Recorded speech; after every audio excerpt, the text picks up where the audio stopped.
அனைவருக்கும் வணக்கம். மனிதர்கள் நாம் ஒருவரை ஒருவர் சார்ந்துதான் வாழ வேண்டும். தனிமரம் தோப்பாகாதுன்னு சொல்லுவாங்க இல்லையா? அதே போல் நம்ம தனித்து இருக்கணும்னு சொல்லி பார்த்தா ஒன்றுமே செய்ய முடியாது. தனித்து இருக்கிறது எப்படி தெரியுமா? நம்ம கிட்ட இருக்கக்கூடிய திறமையில் நம்ம சிறந்து விளங்கணும். அந்த தனித்துவத்தை காட்டணுமே தவிர சமுதாயத்தில் நான் எந்த இடத்துல இருக்கேன்னு தெரியுமா, நான் என்ன படிச்சிருக்கேன்னு தெரியுமா, என்னுடைய பதவி உனக்கு தெரியுமா, என்னுடைய பணத்துக்கு நீ கால் தூசி பெற மாட்ட என்றெல்லாம் கர்வம் பேசக்கூடியவர்களாக இருக்கக்கூடாது. அது மட்டும் இல்லை, கர்வத்தோட மற்றவர்களை இழுத்து உரைக்கல் கூடாது. அதாவது ஏளனமாக பேசக்கூடாது, அடிமையாக நடத்தக்கூடாது. அப்படிலாம் இல்லாமல் எல்லாருக்கும் சமம் அப்படின்னு எண்ணி உதவி செய்யக்கூடியவர்களாக இருக்கணும். ஒருத்தருக்கு ஒருத்தர் உதவி செய்து வாழும் வாழ்க்கை தான் எப்படிப்பட்டதாக இருக்கும்னாக்க மகிழ்ச்சியான வாழ்க்கையாக இருக்கும். இந்த உதவி செய்து வாழறது வாழ்க்கையில் மட்டும் இல்லை, வேலை செய்யக்கூடிய இடமா இருந்தாலும் சரி, அதே இது வேறு எங்கேனும் செல்லுகின்றோம், ஒரு ஊருக்கு போகிறோம், அப்போ திட்டமிட்டு ஒன்றாக சேர்ந்து பேசுகிறோம், முடிவெடுக்கிறோம். அந்த ஊருக்கு போகும்போது ஒவ்வொருத்தரும் தனித்தனியாக பிரிஞ்சு போனால் கடைசியில் ஒன்றா சேர்றதுக்கு காலதாமதம் ஆகும். அப்படி காலதாமதம் ஆகும்போது நம்ம பஸ்ஸை ட்ரெயினை மிஸ் பண்ணக்கூடியவங்களா ஆகிடுவோம். அந்த மாதிரிலாம் இல்லாமல் இருக்கணும் அப்படின்னு சொன்னால் ஒன்றாக கூடி எந்த ஒரு செயலை செய்வதாக இருந்தாலும் செய்யணும். அப்படி செய்கிறதுல எது முக்கியம்? ஒருத்தருக்கு ஒருத்தர் உதவி செய்து வாழணும்.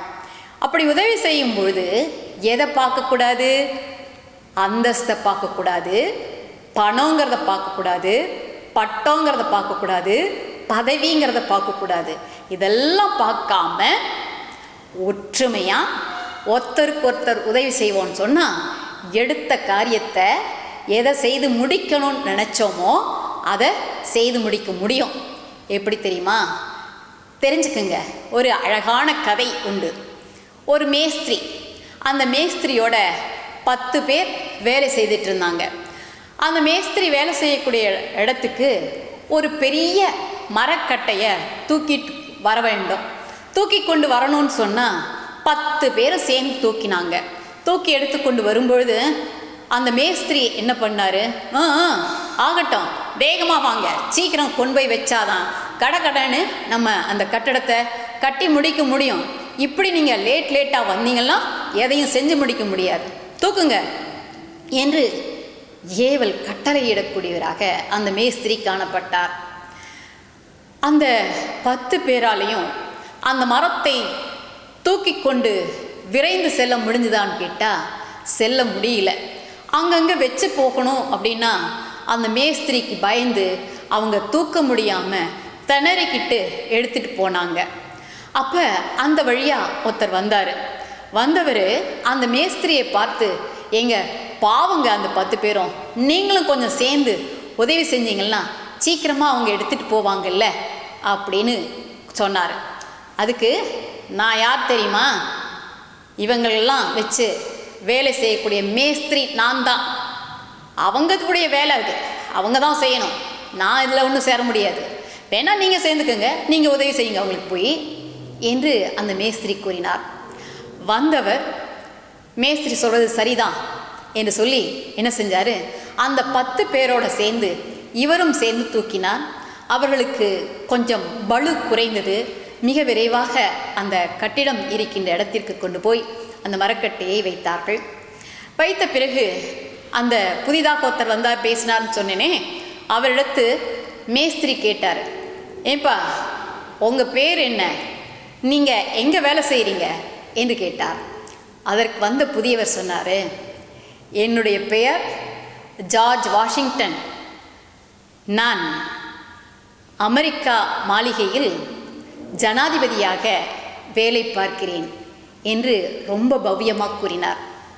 அதை கேட்டதுதான் அந்த மேஸ்திரி அப்படியே மனமெல்லாம் நெகிழ்ந்து போய் ஒரு நாட்டினுடைய அதிபதியாக அதுவும் ஜனாதிபதியாக இருக்கக்கூடியவர் எத்தகைய ஆடம்பரமும் பார்க்காம டம்பமும் இல்லாமல் தான் யார் அப்படிங்கிறதெல்லாம் இல்லாமல் வந்து உதவி செய்தாரே என்று மனம் நெகிழ்ந்து தன்னுடைய தவறை உணர்ந்து மேஸ்திரியானவர் மனதிற்குள்ளாக பாராட்டினார். ஆம் அன்பர்களே, நாம் என்ன செய்யக்கூடாது என்றால் பணம், அந்தஸ்து, பதவி, பட்டம் என்று பார்த்து இருத்தல் கூடாது. இப்படி இருப்பவர்களை இறைவன் ஒருபொழுதும் ஏற்றுக்கொள்வது கிடையாது. யார் பணம், பதவி, அந்தஸ்து என்று இல்லாமல் ஒருவருக்கொருவர் உதவி செய்கிறார்களோ அவர்கள்தான் இறைவனால் மிக உயர்ந்த நிலைக்கு எடுத்து செல்லப்படக்கூடியவர்களாக இருப்பார்கள். சமஸ்கிருதத்தில் ரொம்ப அழகான ஒரு செய்தி வரும். என்ன தெரியுமா? பரோபகாரார்த்தம் இதம் சரீரம் என்று வருகிறது. என்ன இதற்கு அர்த்தம்? இந்த உடல் பெற்றதனுடைய பயன் என்ன தெரியுமா? மற்றவர்களுக்கு உதவி செய்து வாழ்தல் என்பதுதான் அந்த சமஸ்கிருதத்தின் பொருளாகும். ஆக இதை சமஸ்கிருதத்தில் மட்டும்தான் சொல்லியிருக்காங்களா? நம்முடைய சங்க இலக்கியம் புறநானூற்று பாடலில் பார்த்தீங்கன்னா என்ன சொல்லியிருக்காங்க தெரியுமா? தமக்கென முயலான் நோன்தால் பிறர்க்கென முயலுணர் உண்மையானே, தனக்காக வாழாமல் மற்றவர்களுக்காக உதவி செய்து அவர்களை உயர்த்த வேண்டும் என்பதற்காகவே உழைத்தார்கள், உதவினார்கள் என்று சொல்லப்படக்கூடியதை பார்க்கிறோம். ஆகையினால் நாம் எப்படிப்பட்டவர்களாக இருக்க வேண்டும்? ஒருவரை ஒருவர் இந்த சமுதாயத்தில் சார்ந்து வாழக்கூடியவர்களாக இருக்கின்ற பொழுது, உதவி செய்து வாழ்கின்ற பொழுது நாம் எடுத்த செயலை நன்கு முடிக்க முடியும். ஒன்றாக சேர்ந்து செய்கின்ற பொழுது விரைவாக முடிக்க முடியும் என்று கூறி அமைகிறேன். நன்றி, வணக்கம்.